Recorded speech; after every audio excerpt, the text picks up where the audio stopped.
మన తెలంగాణలో మొట్టమొదటి ఫ్యాక్టరీ అవుట్లెట్ మన ముకుంద జ్యువెలర్స్ లో లైట్ వెయిట్ ఆభరణాలు కలెక్షన్స్ ఎన్నెన్నో అన్ని జ్యువెలరీస్ పై VA కేవలం 2 to 12% మాత్రమే. విచ్చేయండి ముకుంద జ్యువెలర్స్. గత ప్రభుత్వ హయాంలో శ్రీవారి పరకామణి ఇష్యూ కలకలం రేపింది. అయితే శ్రీవారి ఆలయంలో జరిగిన పరకామణి ఇష్యూ ప్రధాన ఏదైతే అక్కడ జరుగుతున్న ఇష్యూ సంబంధించినటువంటి ఫిర్యాదుదారుడు సతీష్ కుమార్ దారుణ హత్యకు గురయ్యారు. సార్ చెప్పండి, అసలు ఈ హత్య ఎందుకు జరిగిందంటారు?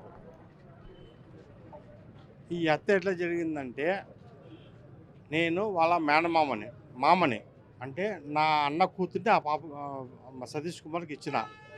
మాది బళ్ళారి, కర్ణాటక స్టేట్ బళ్ళారి.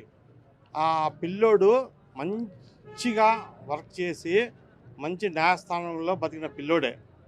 ప్రతి దాంట్లో ఆనెస్ట్ ఉన్న పిల్లోడు ఈరోజు ఒక చిన్న కేసులో ఆ పిల్లోడు ఒకటి స్టేట్మెంట్ ఇచ్చిన దానికోసము అది హై లెవెల్లో పోయిందో ఇంకో లెవెల్లో మాకు తెలీదు.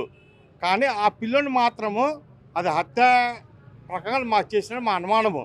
కానీ దానికి పెద్దవాళ్ళు ఎవరనుండి మాకు, నేను పేరు చెప్ప నాకు తెలియదు, సంబంధం లేదు. కానీ నా అల్లుడు ఈరోజు చనిపోయాడు. మర్డర్ చేసిండో లేదు పోస్ట్ మార్టం ప్రకారం మర్డర్ చేసిందని చెప్పి నాకు రిజల్ట్ వచ్చింది. దానికోసము ఆ పిల్లోనికి వాళ్ళ ఫ్యామిలీకి ఏమైనా కానీ చేసి కేసు చేసిన వాళ్ళని ఏ విధంగా అరెస్ట్ చేయండి. దయచేసి నేను పెద్దవాళ్ళకి నమస్కరించి చెప్తున్నాను. దయచేసి వాళ్ళను ప్రభుత్వానికి, ఏ ప్రభుత్వం కానీ నాకు సంబంధం లేదు. నేను ప్రభుత్వ విషయం మాట్లాడను. యా ప్రభుత్వం చేసిందో అన్నీ వాళ్ళకి తెలుసు. బట్ నేను ప్రభుత్వ విషయం నేను మాట్లాడను. బట్ నా బిడ్డకు న్యాయం చేయాలా, నా అల్లుడికి న్యాయం చేయాలని చెప్పేసి నేను వెంకటేశ్వర స్వామి ప్రమాణం చేసి చెప్తున్నాను. ఆయన దగ్గర 10 సంవత్సరాలు అతను సేవ చేసిండు. అతనికి మాత్రము న్యాయం చేయాలని చెప్పేసి, ఇంకా 39 సంవత్సరాలు అతనికి ఇంకా సన్న పిల్లలు ఉన్నారు. అన్యాయంగా అతని బలి చేసిన ప్రభుత్వం ఎవరైనా కానీ, యా ప్రభుత్వం చేసినా మాకు తెలీదు. దయచేసి నన్ను ఏమైనా ఇన్వాల్వ్ చేయొద్దండి. యా ప్రభుత్వం చేసినా మాకు తెలీదు. కానీ దయచేసి ఆ న్యాయం చేయాలని చెప్పేసి నేను మనస్ఫూర్తిగా కోర్టును కానీ, సుప్రీంకోర్టు కానీ, హైకోర్టు కానీ, మినిస్టర్స్ కానీ, ఎవరైనా కానీ, డిపార్ట్మెంట్ కానీ నేను దయచేసి నమస్కరించి కోరుతున్నాను. న్యాయంగా చేయాలని చెప్పేసి నేను కోరుతున్నాను. అంతే. దయచేసి కొంతమంది బంధువులు ఉన్నారు, వారితో మాట్లాడదాం. అసలు చివరిగా అతను ఎప్పుడు మాట్లాడారు, చివరిగా ఏం మాట్లాడారు, అసలు ఏమన్నా మాట్లాడారా? చివరిగా అయితే ఏం మాట్లాడడం లేదు. ఆ పిల్లోడు దాదాపు ఒక 4 నెలల నుంచి చాలా సఫర్ అయిపోతున్నాడు. ఏమనేది కూడా తెలీదు. మేము దేవస్థానానికి వెళ్ళిన తిరుమలకి మా కింద పని చేసేటోళ్ళకి పంపించిన 30 మంది కావచ్చు, 20 మంది కావచ్చు పంపించిన దైవ సన్నిధిలో వాళ్ళకి మంచి దర్శనానికి కానీ ఏదైనా కానీ పంపించేటోడు. అటువంటి వాడిని సొంత నా మేనగోళ్ళని ఇచ్చిండేది ఆ పిల్లోనికి. అసలు క్యారెక్టర్ అంటే మంచి ఒరిజినల్ క్యారెక్టర్. ఈ ఒరిజినల్ క్యారెక్టర్ని కొంతమంది అధికారులు దుర్వినియోగం, మంచి పని చేయకోకుండా దుర్వినియోగం చేసి ఆ పిల్లవాడిని బలి తీసుకున్నారు. ఇప్పుడుండే ప్రభుత్వం, కూటమి ప్రభుత్వము మా కుటుంబానికంటే మా మేనగోడలకి న్యాయం చేయాలా. ఏం జరిగిందనేది ప్రతి ఒక్కరికి తెలుసు. నిన్న ఆ పిల్లోడు పోయి కలిసింటే కూడా చాలా వెలుగులోకి వచ్చేటివి. ఏదైనా కానీ మా పిల్లోని తరపున అయితే ఎటువంటి కూడా తప్పు లేదు. ఆయన అన్నాడు, పెద్ద ఆయన ఏమని, ఇది సూసైడ్ చేసుకున్నాడని. సూసైడ్ చేసుకుండే వంశం కాదు మాది. శాలివాహన సంఘం అంటే ఒక కుమ్మర కులము. మేము చాలా తక్కువ ఉన్న హైయెస్ట్గా ఒక లెవెల్గానే బతికే వాళ్ళం. ఆయన అంటున్నాడు ఇట్లా ఆయన సూసైడ్ చేసుకున్నాడని. సూసైడ్ చేసుకునే వ్యక్తి కాదు. అంటే ఏంటి, ఏం ప్రాబ్లం ఉన్నాయంటారు? సతీష్ కుమార్కి ఎలాంటి ప్రాబ్లం వల్ల సూసైడ్ చేసుకునే అవకాశం ఉంటుంది? అసలు ఎందుకు అలాంటి ఆలోచన వచ్చే ఛాన్స్ ఉందా? సూసైడ్ లేదు, అస్సలు లేదు. ఆ ముందు ప్రభుత్వంలో ఏం జరిగిందో, ఆ గత ప్రభుత్వంలో ఈ పిల్లోని దగ్గర ఏముండో ఎవిడెన్స్ తెలియదు, బయటకు రాలే. ఆ ఎవిడెన్స్ బయటకు వచ్చింటే పలానా వేళ్ళు వీళ్ళు చేసినారనేది వచ్చేసి బయటికి. ఆ పిల్లోడు కూడా ఈ పొద్దుడికి కూడా ఎవిడెన్స్ చెప్పింటే కూడా ఆ సిచ్యువేషన్ వేరే ఉండు. ఈ మధ్యకాలంలో తిరుపతి నుండి గుంతకల్కి ట్రాన్స్ఫర్ అయ్యారు. అంటే గుంతకల్కి వచ్చిన తర్వాత ఏదైనా మాట్లాడడం జరిగిందా కుటుంబ సభ్యులతో? అంటే ఇక్కడ పరకామణి ఇష్యూ సంబంధించి కొంత ప్రెజర్ చేస్తూ ఉన్నారు. ఇటు గత ప్రభుత్వం నుండి కావచ్చు లేదా అధికారుల నుండి ఏదైనా థ్రెట్ ఉందని ఏదైనా మాట్లాడారా? సొంత అతలు ఆ పిల్లవాడు పక్క మనిషికి కూడా చెప్పడు, ఎటువంటి విషయం కూడా చెప్పిండ్లే. ఏం జరిగింది అది ఏం కథ అనేది కూడా ఆ పిల్లోని భయాందోళన చేసినారో ఏం చేసి పెట్టినారో తెలియదు. పిల్లానికి కూడా తెలియదు. మా మేడం గోడలకు కూడా చెప్పలే ఆ విషయం. ఏం జరిగిందో ఏం కథో ఆ దైవానికి తెలుసు. ఎవరు? వెంకటేశ్వర కలియుగ దైవం. ప్రతి ఒక్కరూ ఆయన సన్నిధిలో చాలా అన్యాయపూర్వకంగా జరిగిండేది మా సతీష్ గానికే, మా పిల్లవానికే జరిగిండేది. అన్యాయం చాలా జరిగింది. ఎవరెవరు ఏం చేసుకుంటారో ఇంకోరు మాకు తెలియదు. ఇప్పుడుండే కూటమి ప్రభుత్వంలో బయట పడకపోతే మా ప్యూర్ అంటే మా కుల సంఘానికి మేము న్యాయం చేయలే. ఈ ప్రభుత్వంలో బయట పడకపోతే మేము ఏ ప్రభుత్వంలో కూడా మాకు న్యాయం జరగదు. అయితే మరి కొంతమంది ఉన్నారు, వారితో కూడా మాట్లాడదాం. సార్ చెప్పండి, సతీష్ కుమార్ గారు ఎలా ఉండేవారు? అంటే చివరిగా ఏదైనా మాట్లాడాను మీతో? ఇలా పరకామణి ఇష్యూలో కొంత థ్రెట్ ఉంది, ఏదైనా తనకు హాని ఉందని అలా మాట్లాడడం? మా పేరు రవికుమార్ అనేసి, మా బిడ్డ మా అల్లుడు ఈయన సతీష్ కుమార్ అనేసి.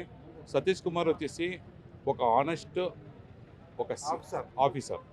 ఆ ఆఫీసర్లో ఒక న్యాయం చేయండి అని కోరుతున్నాం అంతే. బిడ్డకి ఏం లేదు, ఇలాంటి మర్డర్స్ ఇలాంటివి చేస్తే ఫ్యూచర్లో ప్రతి మనిషికి భయం పుడుతుంది. అందుకే కొంచెం మాకు ఇది చేయండి, న్యాయం చేయండి అంతే. మాకు సహాయం చేయదండి, మాకు న్యాయం చేయండి అంతే. మాకు సహాయం అక్కర్లేదు, బిడ్డకి సహాయం చేయండి. ఎందుకంటే ఫ్యూచర్లో ప్రతి మనిషి వాల్యూ ఈ పాలిటిక్స్లో తెలియడం లేదు. ఇది మనిషి వాల్యూ తెలియాలంటే మా సతీష్ లాంటి మనిషి ఇంకొకరికి కాకూడదు ప్రతి మనిషికి అని దయచేసి కోరుతున్నాను. మాకు న్యాయం చేసేయండి మా బిడ్డకి. ఆ డిపార్ట్మెంట్ వాళ్ళకి కోరుతున్నాము.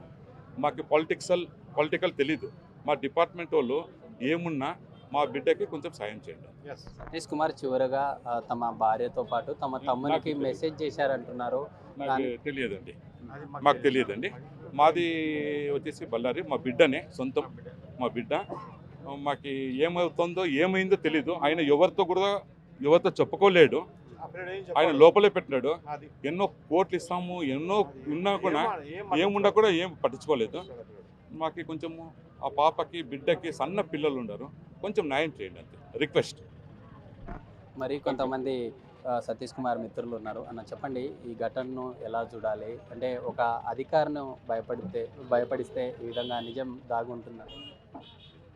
సతీష్ కుమార్ హత్య అనేది చాలా దుర్మార్గమైన చర్య. ఇది రాష్ట్రంలో పరకామణి కేసు అనేది ఒకటి పైన గవర్నమెంట్లో జరిగింది. పరకామణి కేసులో దగ్గర 850 కోట్ల కేసు అది.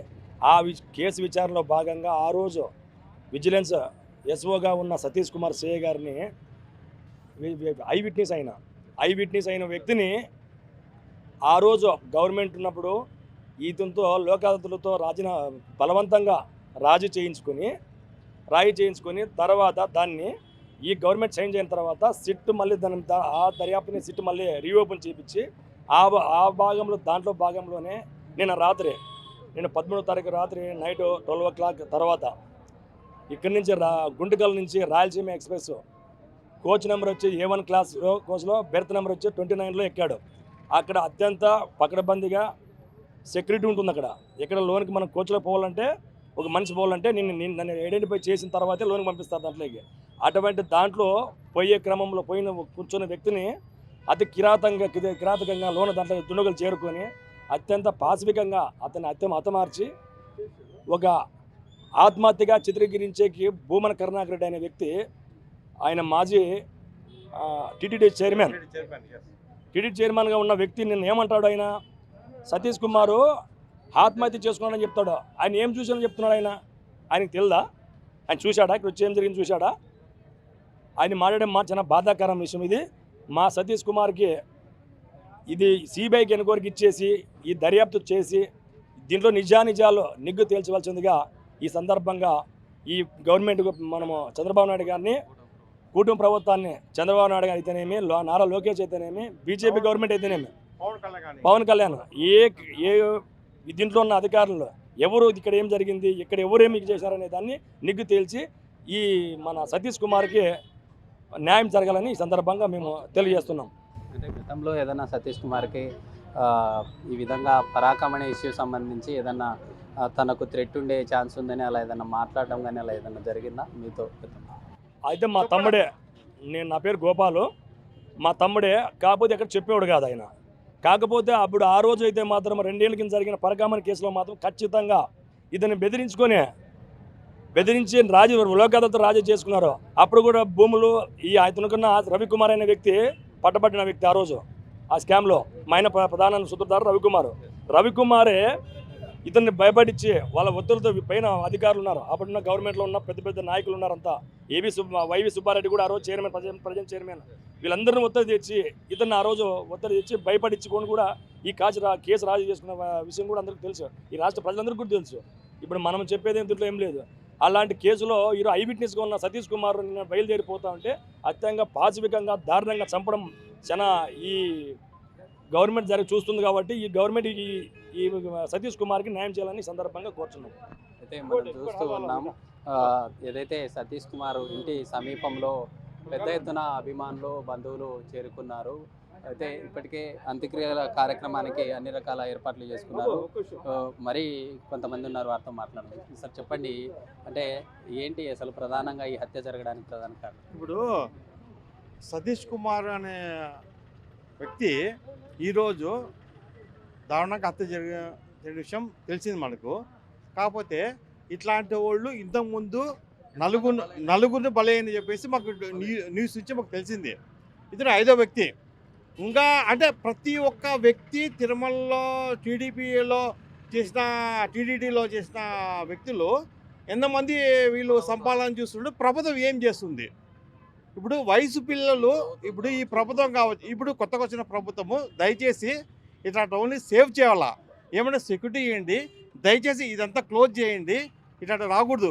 మేము తిరుపతి దేవస్థానంలో డబ్బులు వేసేది మేము, మా పేద ప్రజలు కొన్ని కోట్లు వేస్తాం, ప్రజలు వేసే డబ్బులు, ఆ డబ్బులు తీసుకొని వాళ్ళు ఎంజాయ్ చేసి వాళ్ళంటి సెక్యూరిటీ ఇచ్చిన సతీష్ కుమార్, ఆ డబ్బులకు సెక్యూరిటీ ఇచ్చిన సతీష్ కుమార్ను మా డబ్బులు తీసుకొని వాళ్ళు ఇతను ఈ విధంగా దారుణంగా మర్డర్ చేస్తే దానికి ఎవరు న్యాయం చేయాలా?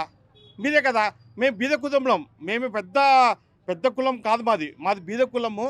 మేము కష్టపడి చదివి ఉద్యోగం సంపాదించుకొని దేశానికి ఏదో విధంగా, ప్రపంచానికి ఏదో విధంగా కానీ దేశానికి కానీ ఒక న్యాయం చేయాలని చెప్పేసి మేము వచ్చిన మా అల్లుడు కానీ ఇంకోరు కానీ నా కొడుకు ఎవరో కానీ మా వాళ్ళు వచ్చినప్పుడు మేము ఇంత ప్రాంప్ట్గా వర్క్ చేసిన వాళ్ళు, ఇంత క్లారిటీగా వర్క్ చేసిన వాళ్ళు, ఇంత ప్రాంప్ట్గా వర్క్ చేసిన వాళ్ళు మమ్మల్ని ఎందుకు మీరు వాడుకొని మమ్మల్ని ఎందుకు మర్డర్ చేస్తారు? మా ఫ్యామిలీ ఏం కావాలా? దీనికి దయచేసి ప్రభుత్వం కఠినంగా, కూటమి ప్రభుత్వం కఠినంగా చర్య తీసుకోవాలని చెప్పి మనవి చేసి దయచేసి మొక్కుతున్నా. ఇట్లాంటి వాళ్ళు వేరే వ్యక్తి ఇట్లా కాకూడదు, ఎవరైనా కావచ్చు, అందరూ ఒకటే సమానములే, నా ప్రజలంతా సమానములే, దయచేసి కాకూడదు అని చెప్పేసి మీరు కఠినంగా చర్య తీసుకొని దానికి ఏదో ఒకటి కుటుంబ ప్రభుత్వం చర్య తీసుకొని ఏదో ఒకటి చేసుకోవాలని వేడుకుంటున్నాను. అంతే. అయితే కొంతమంది ఉన్నారు, వారితో కూడా మాట్లాడదాం. కొంతమంది యువత ఉన్నారు. బ్రదర్ చెప్పండి, సతీష్ కుమార్ ఎలా ఉంటుంది? ఈరోజు పరకామణి చోరీ కేసులో ముఖ్య సాక్షిగా కీలక వ్యక్తిగా ఉన్నటువంటి శ్రీ వై సతీష్ కుమార్ గారు, ఎక్స్ AVSO, మా పూర్వ విద్యార్థి, జూనియర్ కళాశాల పూర్వ విద్యార్థి అండి. So he is a honesty sincere officer. మేము ఎందుకంటే ఇంటర్మీడియట్లో నాకు 1 year సీనియర్, డిగ్రీలో 3 ఏళ్ళు మేము బీకామ్, అతను BA. సో మేము ఒకవైపు DSCకి ప్రిపేర్ అవుతున్నాం, అతను కానిస్టేబుల్ మాకంటే ముందు సీనియర్గా. సో ఫస్ట్ AR కానిస్టేబుల్గా ఉండి ఎంతో హార్డ్ వర్క్ చేసి ఈరోజు టీటీడీలో అసిస్టెంట్ విజిలెన్స్ సూపర్ ఆఫీసర్గా ఉన్నటువంటి సతీష్ కుమార్ గారు ఈరోజు మా విగత జీవిగా అన్యాయం ఉన్నటువంటి మృతి మా పూర్వ విద్యార్థులకి హృదయానికి బాధాకరంగా ఉంది.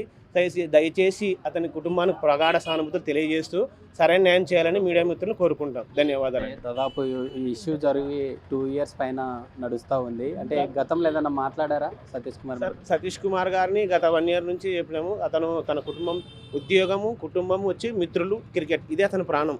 సో 23లో పరకాని చోరీ కేసులో మొదట కేసు ఫైల్ చేసిన వ్యక్తి ఇతనే. సో తర్వాత నుంచి ఒక 2-3 సార్లు కలిశారు. అతను మేము టీటీవీలో పోయేటప్పుడు కూడా పరిచయం చేసుకునే వాళ్ళం. మా పూర్వ విద్యార్థి కాబట్టి ఎంతో ఆప్యాయంగా పలకరించేవాడు. తర్వాత మేము డిపార్ట్మెంట్ వేరైనప్పటికీ నిన్నటి నుంచి మనసులు లేదండి. సో దయచేసి మీడియా మిత్రులు అసలైన నిజాన్ని బయటికి తీసి వాళ్ళ కుటుంబాన్ని ప్రగాఢంగా న్యాయం చేయాలని కోరుకుంటూ ధన్యవాదాలు. అయితే మరి కొంతమంది ఉన్నారు. పెద్ద ఆయన చెప్పండి, సతీష్ కుమార్ ఎలా ఉండేవారు? ఈ సతీష్ కుమారు బాగానే ఉండేవాడు. కాకపోతే ఆయనకు జరిగిన సమస్యలు దండి ఉండేవి. వల్ల ఇప్పుడు ఏం చేస్తారు, మనల్ని బంటులను మనం రచించే వాడిని వాళ్ళు రాజకీయ నాయకులు చేస్తే మనం ఎందుకు వాళ్ళలోనే ఉన్న బాధ్యతలు ఏమో తెలియవు మనకి. దాని గురించి ఆలోచించి కొంచెం మాకు సేవ చేస్తే బాగుంటుంది. ఇది మొత్తం మనం చూస్తూ ఉన్నాం. సతీష్ కుమార్ మిత్రులు, బంధువులు అందరూ కూడా పెద్ద ఎత్తున ఈ అంతిమ యాత్ర కార్యక్రమానికి చేరుకున్నారు. ఇక్కడ నుండి నేరుగా పత్తికొండ సమీపంలో ఉన్న ఏదైతే బరియల్ గ్రౌండ్ ఉందో ఒక్కటే అంత్యక్రియలు నిర్వహించడానికి అన్ని రకాల ఏర్పాట్లు చేసుకున్నారు. గతంలో మనం చూసాం, తిరుమలలో అసిస్టెంట్ విజిలెన్స్ ఆఫీసర్గా ఉన్న సమయంలో ఏదైతే పరకామణి ఇష్యూ, విదేశీ సంబంధిత డాలర్స్ కావచ్చు లేదా బంగారు, వెండి ఆభరణాలకు సంబంధించి రవికుమార్ అనే అధికారి అప్పట్లో దొంగిలించిన కేసు కలకలం రేపింది. అందులో ప్రధానంగా ఫిర్యాదుదారుడైనటువంటి సతీష్ కుమార్ మొన్న జరిగిన ఈ దారుణ హత్య ఏదైతే ఉందో అందులో ప్రధానంగా గుంతకల్ నుండి నేరుగా సిఐడి ఫిర్యాదు విషయంలో వెళ్తున్న సమయంలో ఇలాంటి ఘటన చోటు చేసుకోవడంతో అంతా కూడా విషాదంలో మునిగిపోయిన పరిస్థితి అయితే మనం చూస్తూ ఉన్నాం. పెద్ద ఎత్తున సతీష్ కుమార్ ఇంటికి చేరుకున్నారు. కొంతమంది ఉన్నారు, వారితో మాట్లాడదాం. సతీష్ కుమార్ గారు ఎలా ఉండేవారు? సతీష్ కుమారు ఒక బీసీ ఎంప్లాయీస్. బీసీలను ఎవరు ఉన్న వాళ్ళు బతకనేరు. మాకి సిన్సియర్గా ఆఫీసర్ ఆ పిల్లోడు. ఎవరిని ఏదన్నా పట్టుకుంటే ఆ పిల్లోడు ఖచ్చితంగా నిగ్గు తీసే మనిషి. అటువంటి మనిషిని మున్నేరు. మా బీసీలను ఎవరిని బతకనేరు. దీనికి న్యాయం చేయాలని నేను మాట్లాడుతున్నాను. మేము దీన్ని హోమ్ మినిస్టర్ గారు ఖచ్చితంగా మాకు చర్య తీసుకోవాలని చెప్తున్నాం. ఇది ప్రధానంగా పత్తికొండకు చెందిన సతీష్ కుమారు ఇంటి వద్దకు చేరుకొని పెద్ద ఎత్తున అంతిమ యాత్రకు బయలుదేరుకోవడానికి అన్ని రకాల ఏర్పాట్లు చేసుకున్నారు. జరిగిన ఘటన ఏదైతే ఉందో అందులో ప్రధానంగా సతీష్ మృతి ఎలా జరిగింది అనే కోణంలో పోలీసులు దర్యాప్తు చేపట్టి తమ కుటుంబానికి న్యాయం చేయాలని కోరుతున్న పరిస్థితి. వీడియో జర్నలిస్ట్ రాజుతో శ్రీరామ్, బిగ్ టీవీ, పత్తికొండ.